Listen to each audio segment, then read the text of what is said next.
The blind woman returned home, completely unaware that a killer was hiding inside. The killer raised a gun and aimed it at her, but Lucy calmly took off her shoes. Then she felt her way along the wall toward the bathroom. The killer quietly followed behind her. She had just turned on the faucet when she heard a noise from outside the door. She pressed her ear against the door, while the killer outside had the gun pointed straight at her. Lucy realized something was wrong and shoved the door open with all her strength.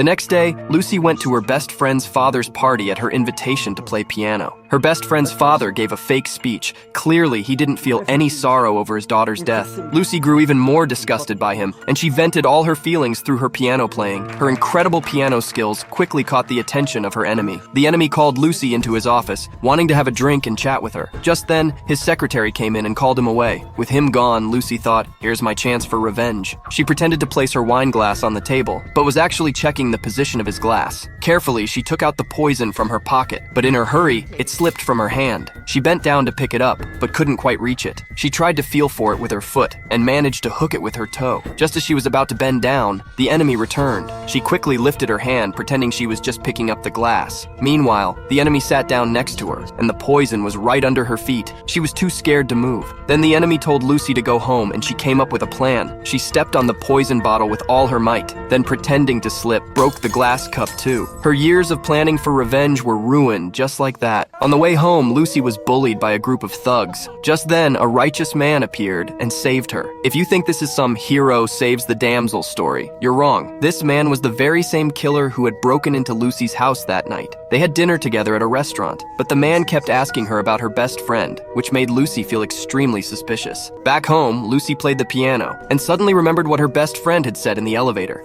Please look after it for me. She rushed to the door, took a USB drive out from her clothes. It turned out that this USB was what her best friend had asked her to keep safe. What she didn't know was the secret hidden inside the USB, and she had no idea how much danger she was about to face.